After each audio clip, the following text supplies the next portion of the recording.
I say my goodbyes, not like say my goodbyes, like my see you tomorrows, I should say. Give you my shaloms. Okay, yeah, so what we're gonna do is we're gonna get into slaves in Egypt, and I got one more video after that, and then we'll go from there. But slaves in Egypt, and yeah, it is what it is. Shalom L'Chaim. So stay safe, man. Let's get into that. Cue the music I like. We'll build that house up big and tall. We'll rob and Peter to pay Paul.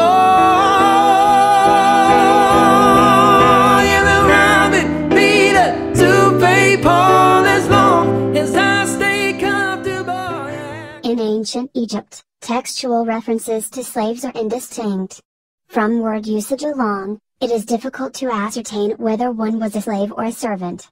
For example, a priest could be read as a God's slave, but by our definition and understanding of slavery he was not.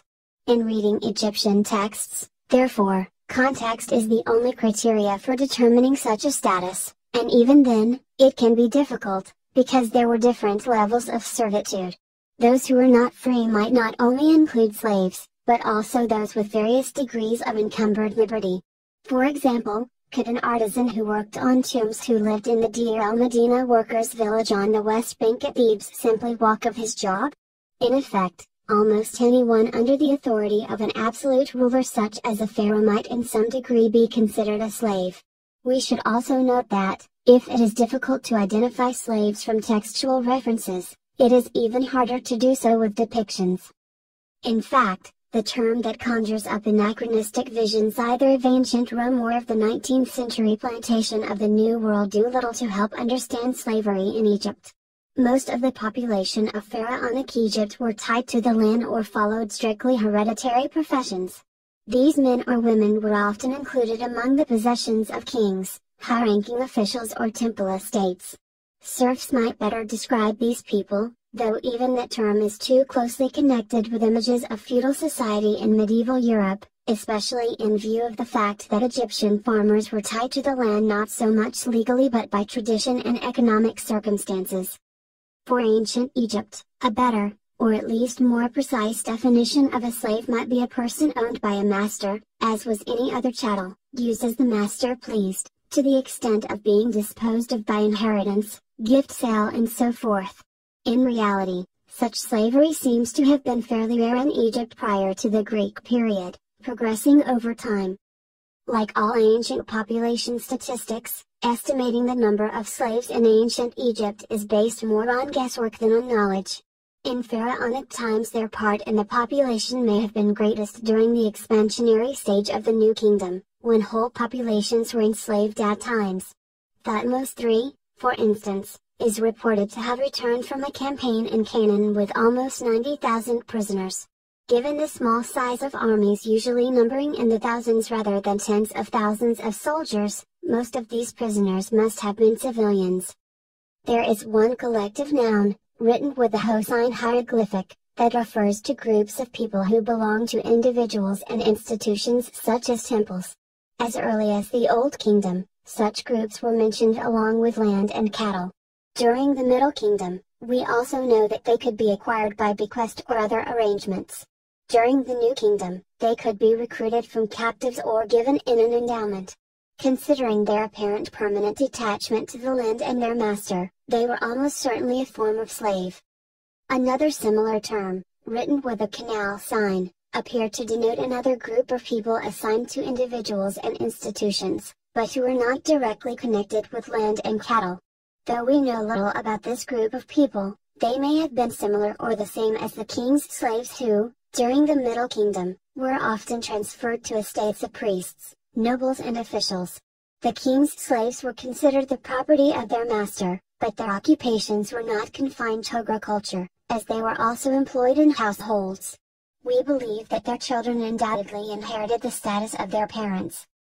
Captives depicted at Medina Abu, almost certainly being led into slavery. In Egypt, as well as elsewhere, the principal and oldest cause of slavery was capture in war. Specifically in Egypt, the general rule was that all captives, including those outside of the military forces, became a royal resource. The king certainly did not keep all of these slaves, though some were resettled in colonies for labor. However, he also granted some of them to temples, to meritorious individuals, and also as booty for his soldiers. From ancient documents, we know that as many as 19 captives could be assigned to an individual as slaves, including both male and female. Temples, on the other hand, could receive an unlimited numbers of captives as slaves, and some references mention many thousands. Also, a trade-in, possibly captured, people from foreign countries was also possible. For example, Amenhotep III ordered 40 girls from Milkalu, a Canaanite prince, paying 40 kit of silver for each. Behold, I have sent you Hania, the commissioner of the archers, with merchandise in order to have beautiful concubines, that is weavers, silver, gold, garments, turquoises, all sorts of precious stones, chairs of ebony, as well as all good things, worth 160 dublin. In total, 40 concubines, the price of every concubine is 40 of silver. Therefore, send very beautiful concubines without blemish. From the Brooklyn Papyrus, we learn that Near Eastern men and women were intermingled with Egyptian servants and outnumbered them. Interestingly, they seem to have been more highly regarded than their Egyptian counterparts.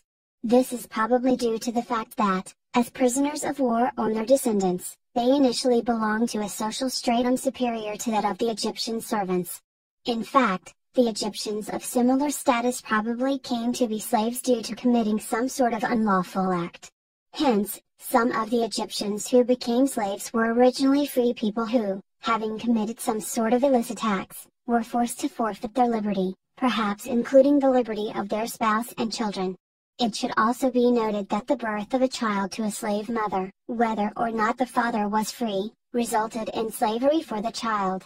In fact, abandonment of undesired newborn children was not infrequently practiced in Egypt and the Near East, and has also been attested in Greco-Roman Egypt.